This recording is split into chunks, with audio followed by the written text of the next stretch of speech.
From Hollywood, it's time now for... Johnny Dollar. Rob Elliott here, Mr. Dollar. Century style? I know, Mr. Elliott. How are you today? Terrible, Mr. Dollar. I feel terrible. I'm calling from the district attorney's office. You there about Sheldon Forbes? Yes, I had no idea I'd have to act. They want me to sign a complaint. Well, that's pretty usual, Mr. Elliott. Forbes admitted taking the money from your firm. He's guilty as charged. You're the injured party. They want to get on with the prosecution. Oh, dear. So you do whatever they say, Mr. Elliott. Well, will it affect my payment at all? Payment of the claim? No, not a bit. Your check's on the way to you right now. Oh, that's a relief. Now, how about you? Are you going back to Hartford? Should I thank you now? You can thank me, but I'm not going back. What? My job's just beginning. I have to recover the money for the insurance company.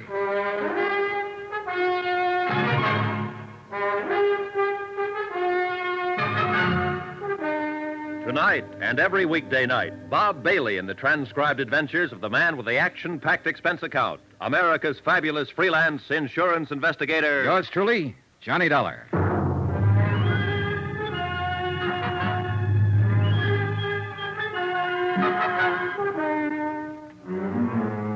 Expense account submitted by Special Investigator Johnny Dollar to the Continental Adjustment Bureau, 418 Elizabeth Avenue, Hartford, Connecticut.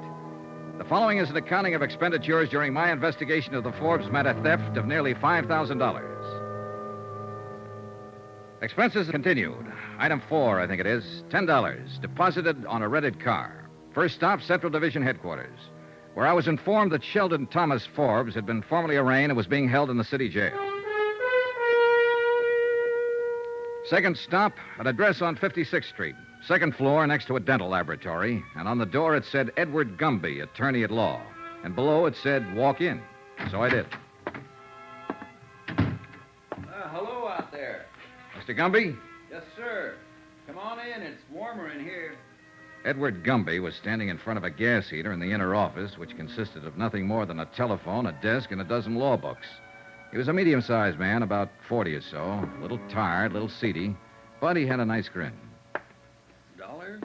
Dollar? Yeah, that's right, Mr. Gumby. You don't know me. I'm with Continental Adjustment Bureau, representing Delaware Eastern Liability in this Forbes matter. Oh, yes, of course. Understand you're representing Sheldon Forbes, is that right? Well, I don't know whether it is or not, Mr. Dollar. I happened to be in magistrate's court this morning when Forbes was arraigned. I took him on because he didn't have counsel and the court appointed me. I don't know whether he took me on or not. Sit down. Oh, thanks. New York is the coldest city in the world. Absolutely the coldest when it's cold. Yeah, it sure is. Look, I don't want to take up a lot of your time, Mr. Gumby. Time? I've got time, boy. That's all I've got. What's on your mind? Your client, mostly. He's admitted guilt, but of course we're interested in recovering the money he stole. $4,285. Yeah. Well, I can't blame your company for that. Well, prosecution could probably be stopped if we made recovery. Sure. I thought I'd tell you this in case you had any influence on Forbes. Well, I appreciate that, Mr. Dollar. It's very understandable. But as I say, I was court appointed. I really haven't talked to him yet. So I'll have to confess I don't have any influence with him at all yet. Struck me as a nice sort of chap. Mm-hmm. Don't quite get it myself. Probably an explanation for it. Married once, I understand, and widowed right after the war. He worked for Century Styles about 5 years. Have you talked to the police yet? No. I understand they're going to work on it today. Maybe they'll have a little more information for you about the recovery. They'll probably find the money in an old sock or something like that. That's the way these things generally run, you know. I agreed with Mr. Gumby. That was truly the way these kind of cases usually ran. And I was a little surprised that afternoon when I spoke to the officers at the city jail. They reported that a complete search of Forbes' apartment and automobile unearthed nothing like the missing money. They further reported that they had found no reliable evidence of any material possessions that the money could have been spent for. My next stop, city jail.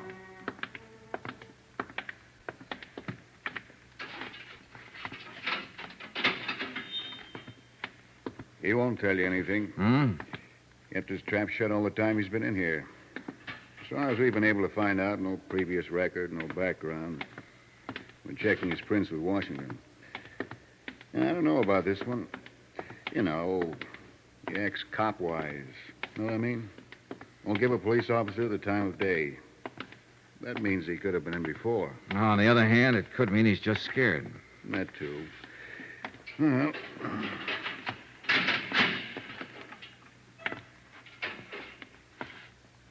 Well, now what? take it easy, Forbes. This is Mr. Dollar. He wants to talk to you. Hello, Forbes. Hi. See you later, Dollar. Yeah, thanks, Sergeant. Just give a yell when you're finished. Right. They treating you okay? Swell. What do you want? I want to talk to you. Well, I don't want to talk to you. I don't want to talk to anybody. Why not? I just don't want to see anybody. That's all. You know, you're acting like a baby, Forbes. You'll have to talk to somebody. Don't lecture me, Mr. Insurance Investigator. I've had all the lectures I want. From myself. I don't know why you're here. I thought we settled our business yesterday. The whole thing's just a technicality. I've been arraigned, they've got my confession. I'll go into court, and they'll give me the business. What are you doing in here, anyway? It's a swell day to be outside. Yeah, it is. Want to smoke? Oh, thanks.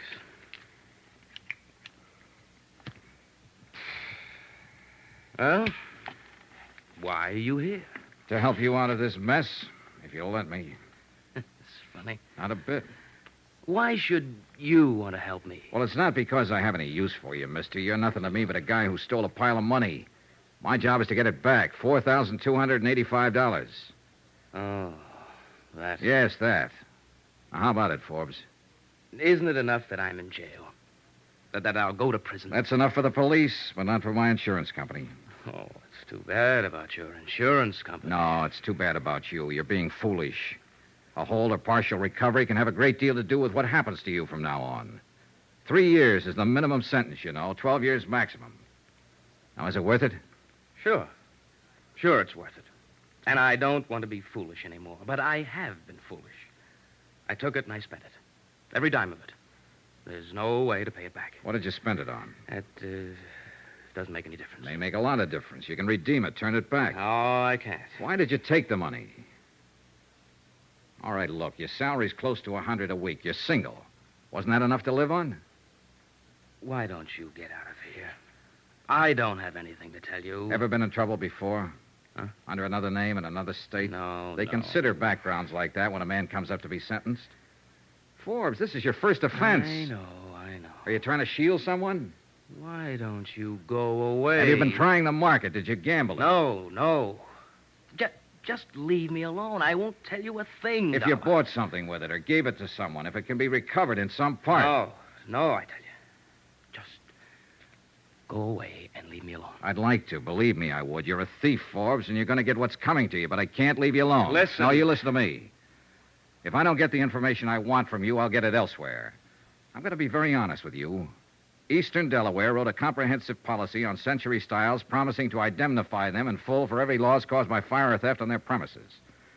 In case you didn't know, Forbes, an insurance company won't take the word of some guy sitting in a jail cell feeling sorry for himself where there's cash to be recovered. Now, you swiped it within the last month. You have something to show for it somewhere, somehow.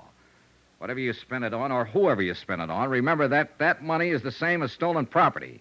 A car, a diamond ring, or something. Now, if you give it to someone or spend it, when it wasn't yours, it's still redeemable, and we mean to redeem it. All right, now, what do you have to say? This won't do you any good. Don't try to bulldoze me. I'm no punk caught crawling into a drugstore window late at night. I'm a college graduate. I've been in the business world 10 years or better. I know what I want to tell you and what I want to keep to myself. And I don't want to talk to you about this. You or anybody else. I can't make it any clearer than that. Do you understand? And there's no way or no person who can make me talk about it. I took the lousy money. I've admitted that. I did a bad job of it. You caught me. I confessed. And you've got me. Now, what more is there? That's the whole story. Okay. Have it your way, Forbes. Go away. Just go away.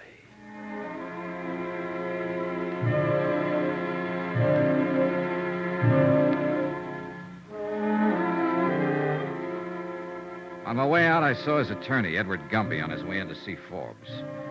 I waited around the sergeant's desk. Accidentally, on purpose, I glanced at the admitted visitors register.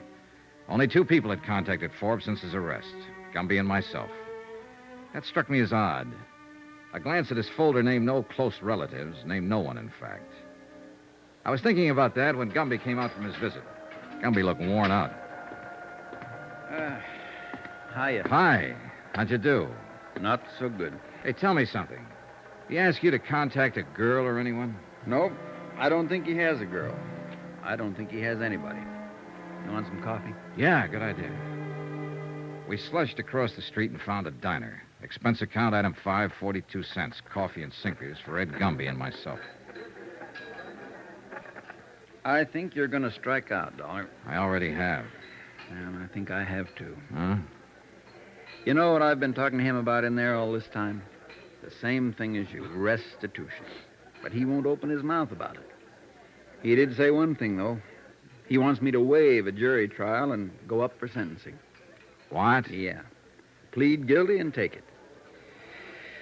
He's sure to get at least 3 years. What can I do? Yeah. Got any ideas? Well, I've got a lot of ideas, Dollar, and all of them make me sick inside. That boy's not a criminal. He took that money because he was desperate about something. You know that from the awkward way he took it.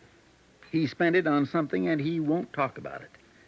But now he's about to ruin his whole life, in spite of what you or I or anybody else tries to do for him. All he has to do is give back the money or promise restitution or call up a friend and borrow it. With his clean background, the court had listened to a mercy plea. You told him all this? I told him. I told him and you told him, and what does he do? He waives his right. I tell you, I'm going to hate to file this waiver, but I've got to do it. Yeah, I know how you feel. More coffee? No. No, thanks. Dollar, you know what Forbes is? What? He's something I call a calendar job. Calendar job? Yeah. 33 years old. Now think about that. Born with one war just ended. Raised in a depression, and then bango, another war. I might say the first 25 years of his life, nothing but war and depression, or the effects thereof. A calendar job. Apparently it's what he wants. But, Mr. Dollar, I'm going to hate to see him go to prison. You know something, Mr. Gumby? So am I.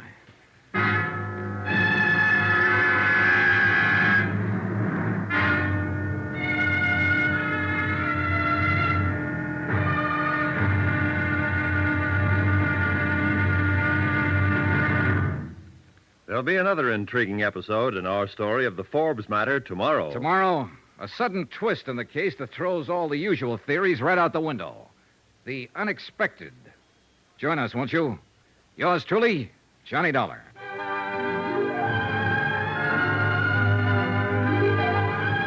Yours truly, Johnny Dollar, starring Bob Bailey, is transcribed in Hollywood. Written by John Dawson, it is produced and directed by Jack Johnstone. Be sure to join us tomorrow night, same time and station, for the next exciting episode of Yours truly, Johnny Dollar. Roy Rowan speaking.